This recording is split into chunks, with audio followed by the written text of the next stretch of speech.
Eu sou o SUS. Eu sou o SUS. Eu sou o SUS. Eu sou o SUS. Eu sou o SUS. Eu sou o SUS. Armã, Aré, SUS. Eu sou o SUS. Eu sou o SUS. Repórter SUS. O que acontece no seu sistema de saúde?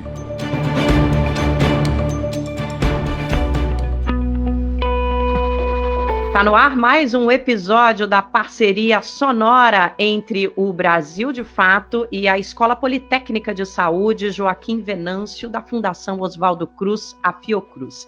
A partir de agora, você passa a escutar o Repórter SUS, o nosso podcast de saúde. E nesta semana, nós vamos falar sobre saúde de populações atingidas por barragens. Aqueles grandes empreendimentos que todo mundo no Brasil conhece e que a gente já viu, inclusive, serem cenário para grandes desastres. A gente vai falar um pouquinho sobre como fica a saúde de uma população, de uma comunidade atingida por esse tipo de empreendimento, principalmente quando esse tipo de empreendimento traz problemas. Olha, você pode imaginar que são problemas da ordem de saúde mental, transtornos de ansiedade, de depressão a serem desenvolvidos após um desastre desses, ou mesmo após a simples presença desses empreendimentos, porque o estado de atenção que aquela comunidade vive todos os dias também é muito opressor, mas não é só isso não, até doenças crônicas podem aparecer. E é sobre tudo isso que a gente vai falar aqui hoje, comigo, como toda semana, e com um prazer enorme, tá a Juliana Passos, a nossa produtora aqui do Repórter SUS e também jornalista lá da Escola Politécnica. Vamos nessa para mais uma semana, hein, Ju? Salve, Nara, vamos nessa. Vamos lá, então. Bom, a gente convidou para tratar desse assunto a Gabriela Lobato, que é assessora da Vice-Presidência de Ambiente, Atenção e Promoção da Saúde da Fiocruz, porque recentemente o MAB, o Movimento dos Atingidos por Barragens, fez uma parceria com a Fiocruz justamente para tratar desse assunto e a gente quer entender até onde essa parceria pode chegar e quais são as ambições desse projeto. Então, Gabriela, obrigada por estar aqui conosco. Vamos bater esse papo, esse assunto é primordial para o Brasil de Fato e para a Fiocruz também. Então a gente quer muito entender para onde vai essa parceria. Obrigada, viu? Seja bem-vinda. Obrigada a vocês pelo convite, Juliana e Nara, é um prazer estar aqui. E vamos lá, então. Eu queria entender melhor como é que surgiu essa ideia dessa parceria. A gente acompanha muito o trabalho do MAB no Brasil de Fato, e a gente sabe que o MAB tenta atuar de todas as formas possíveis nessa área da saúde, e sabemos, inclusive, que o movimento, como todos os movimentos populares do Brasil, sofreu bastante desde 2016, com falta de acesso a dados, falta de acesso a políticas. Então, a gente já consegue imaginar por essa contextualização a importância dessa parceria com a Fiocruz. Mas em que contexto ela surge? Como é que aconteceu essa ideia? Na verdade, a parceria surge em 2018, através da Escola Politécnica de Saúde Joaquim Venâncio, onde se inicia um projeto de formação em educação popular em saúde ambiental em comunidades, através da Pedagogia das Águas, coordenada pela Escola Politécnica Joaquim Venâncio. Essa parceria foi crescendo, a demanda do movimento cresceu bastante também, e aí a vice-presidência, né, como um lugar de articulação de todas as outras unidades da Fiocruz, assumiu a coordenação dessa cooperação. Então, em 2021, final de 2021, início de 2022, a gente fez uma nova cooperação através de um projeto capitaneado pelo Movimento dos Atingidos por Barragem, onde a gente fez uma sistematização, um levantamento de dados, na verdade, de tudo que já se publicou a respeito das populações atingidas por barragem e a saúde, né? O primordial nessa cooperação é que a gente realmente está o tempo todo em parceria com o movimento. Então, a gente tem pesquisadores da Fiocruz, de diversas unidades da Fiocruz, e pesquisadores do MAB, né? Então, é um projeto realmente muito, muito satisfatório de acompanhar e de coordenar, porque a gente realmente trabalha em cooperação.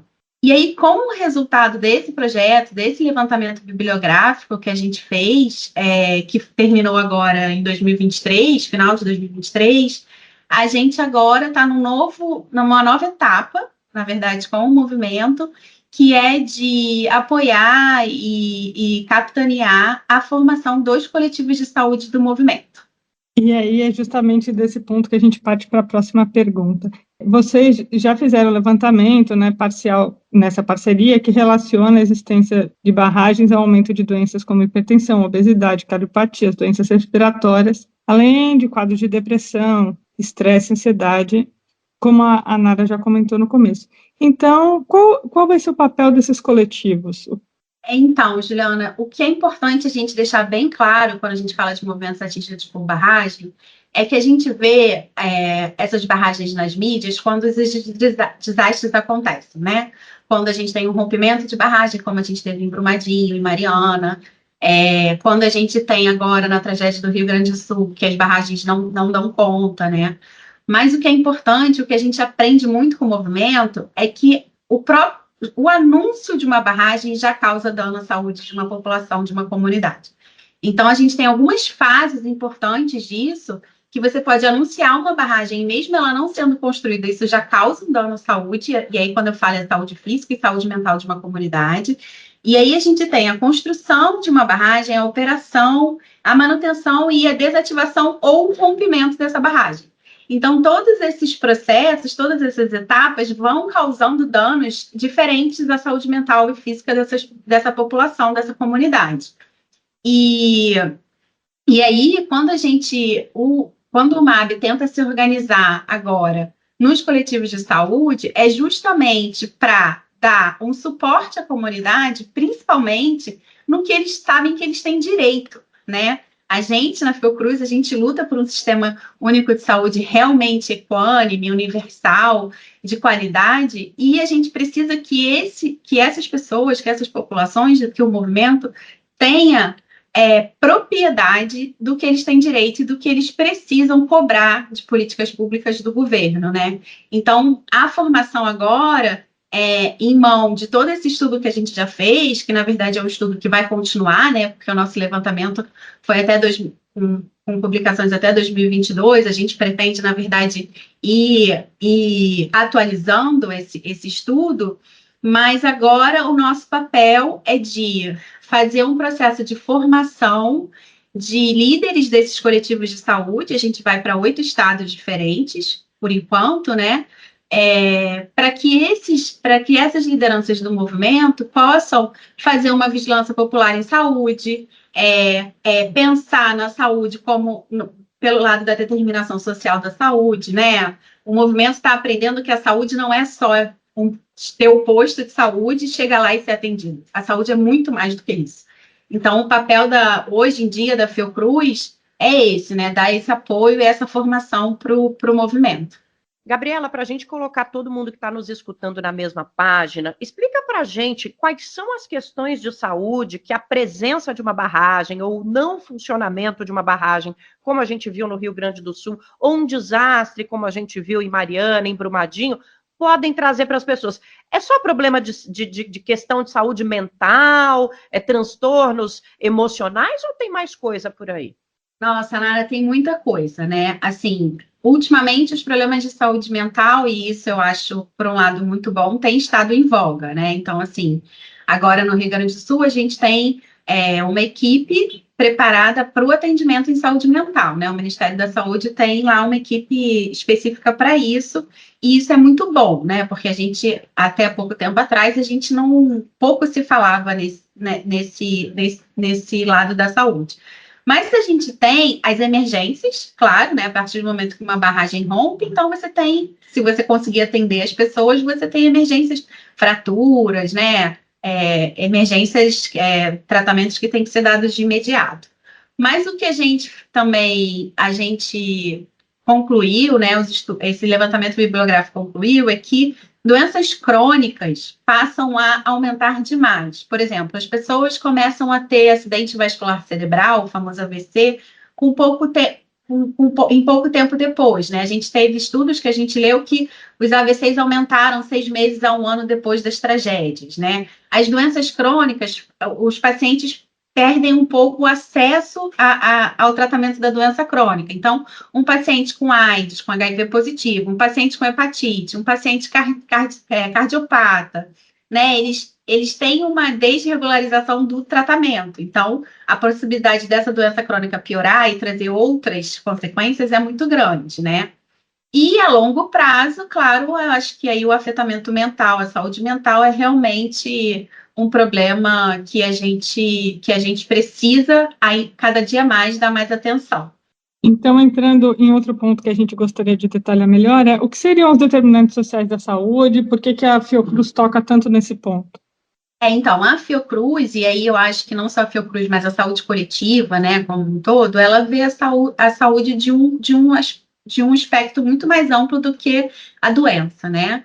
Quando a gente fala de saúde, a gente está falando de acesso ao lazer, a gente está falando de uma nutrição, de uma alimentação adequada, a gente está falando de uma alimentação sem agrotóxico, ou com que a pessoa tenha um mínimo de discernimento daquilo que ela está do que ela está se alimentando. A gente está falando de uma pessoa com a mínimo de dignidade socioeconômica, né? Então, assim, a saúde, ela é muito maior, muito mais ampla do que a doença especificamente.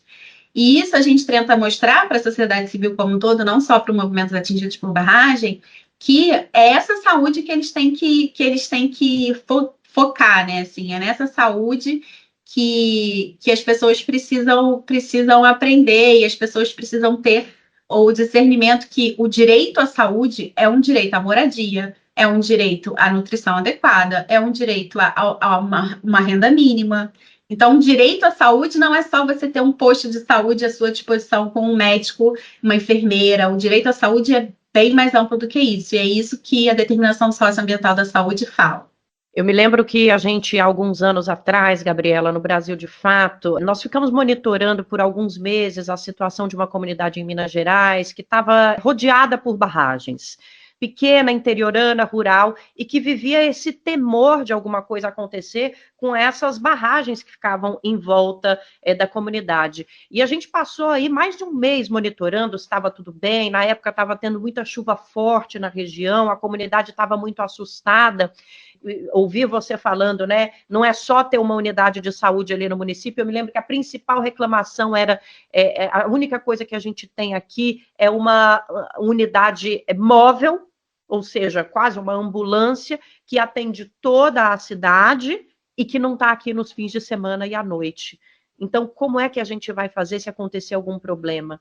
E se alguém tiver alguma questão de saúde mental, mesmo que não aconteça nenhum problema, mas a pressão de viver em meio a tantas barragens que podem representar tantos riscos o tempo inteiro, 24 horas, e se alguém tiver algum problema mental e que precisa de atendimento na hora, como é que nós vamos fazer? Fora a questão da sirene, né? No Brasil, de fato, se vocês buscarem lá sirene, barragens, vocês vão ver a quantidade de matérias que a gente já fez sobre o peso da sirene, gente. Ninguém pensa nisso. Quando a sirene toca e não é nada, e aquela descarga de adrenalina coletiva numa cidade inteira, em desespero, em pânico, e aí, de repente, era um alarme falso, né? Isso quando não é real e as pessoas precisam se deslocar, né, Gabriela? Nara, isso entra numa outra discussão do movimento, que é assim, quem são os atingidos?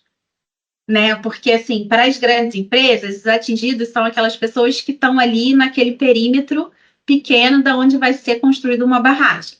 Mas os atingidos, e agora foi sancionado em dezembro de 2023, agora no final do ano, pelo presidente Lula, a Política Nacional de Direitos dos Atingidos por Barragem. Essa política define quem são os atingidos, define até quem que as empresas têm que ressarcir, que também não é só ressarcimento, né? Você ser literalmente deslocado da sua comunidade, onde você nasceu, onde a sua família já está há tantos anos, você ser deslocado não é uma coisa simples, né? Não é assim, tudo bem, você sai daqui, mas você vai para lá. Não é assim que as coisas acontecem.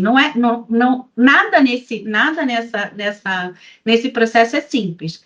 Então, agora, a gente, aí quando eu falo a gente, porque eu não sou uma atingida por barragem, mas, né, me coloco muito próxima a eles, a gente está agora lutando pela implementação da política, né? Porque a assinatura é uma coisa, a implementação são outros 500, né? Então, assim, a Fiocruz também tem feito agora, a partir desses projetos de saúde, eu acho que a gente fortalece a política, né? Porque a política também fala um pouco da saúde dos atingidos. Então, assim, fazendo o programa de formação, e a gente tem outros projetos para frente com o MAB, além desse que está em curso do Coletivo de Saúde, a gente tem outros 2 projetos que estão para começar. A gente fortalece o movimento para a luta da implementação da política. E tem um movimento que a Fiocruz faz muito também, outras instituições de pesquisa e saúde no Brasil históricas também fazem, que é de aproximação com a sociedade. Então, eu queria finalizar com uma reflexão sobre esse ponto, Gabriela, que eu sei que é um ponto muito importante, não só para a Fundação Oswaldo Cruz, mas para o Sistema Único de Saúde, que é um sistema coletivo. É essa mentalidade que a gente tem que implementar no SUS, né? Então, eu queria uma reflexão sua sobre esse trabalho, porque eu sei que a área de vocês está bem intensa nessa aproximação. A área de saúde e ambiente é uma área que está sempre muito próxima dos movimentos sociais, né?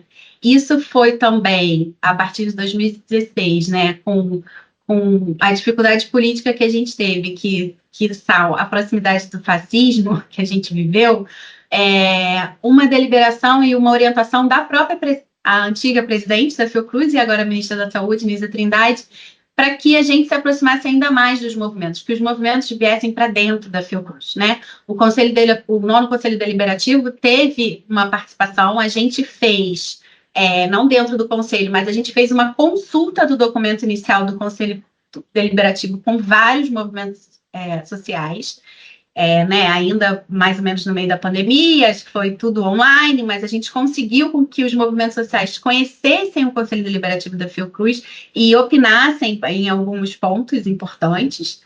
A gente não trabalha só com o MAB, a gente trabalha com outros movimentos sociais importantes, como o MST, o MTST, a Campanha pela Vida e contra os Agrotóxicos. E o MAB, especificamente, ele teve um ponto que foi muito importante na Fiocruz, que a cooperação com o movimento foi assinada durante a reunião do Conselho Deliberativo pelo presidente Mário Moreira, né? Então, assim, foi uma deliberação da Nízia, mas que continua agora, né, na presidência do Mário, com que isso seja importante, né? O movimento está dentro do Conselho Deliberativo, que é onde as decisões são tomadas, né? Onde estão todos os diretores de todas as unidades, e isso é muito significativo, né? Isso é muito importante para mostrar a importância que a Fiocruz está dando para os movimentos sociais. Perfeito. E no caso dessa parceria com o movimento dos atingidos por barragens, como a Gabriela disse, em todo o Brasil, em diversas regiões do Brasil, essa parceria vai possibilitar a existência de coletivos de saúde que vão tentar encontrar caminhos e jornadas de solução para os problemas que essas comunidades enfrentam. Então, a gente tem um exemplo perfeito aqui nessa parceria. Bom, queria agradecer sua presença aqui, Gabriela. Obrigada demais por trazer para a gente mais detalhes sobre essa parceria e espero ter outras oportunidades da gente conversar sobre o andamento desse trabalho, que eu tenho certeza que vai trazer resultados e, enfim, situações, histórias muito boas para serem contadas, viu? Valeu. Obrigada, Nara. Eu que agradeço e queria agradecer muito também ao movimento por dar essa oportunidade para a gente acompanhar o trabalho deles e fortalecer junto à luta pela Política Nacional dos Direitos Atingidos por Barragem. Legal, obrigada pela participação. Você ouviu a Gabriela Lobato, que é assessora da Vice-Presidência de Ambiente, Atenção e Promoção da Saúde da Fiocruz. A gente falou sobre essa parceria que a Fiocruz está fazendo com o movimento dos atingidos por barragens e a parceria sonora entre a Fiocruz e o Brasil de Fato, que é o Repórter SUS, fica por aqui hoje. Obrigada mais uma vez pela sua audiência. Até semana que vem. Juliana Passos, obrigada, viu, por estar aqui conosco mais uma semana. A gente se fala semana que vem, né? Com certeza, Nara. Uma boa semana para todo mundo que nos ouve. E para vocês também, Gabriela e Nara. Vamos então para a nossa assinatura, Juliana. Aqui de São Paulo, da Rádio Brasil de Fato, Nara Lacerda. E do Rio de Janeiro, da Escola Politécnica de Saúde Joaquim Venâncio, Juliana Passos. Até semana que vem.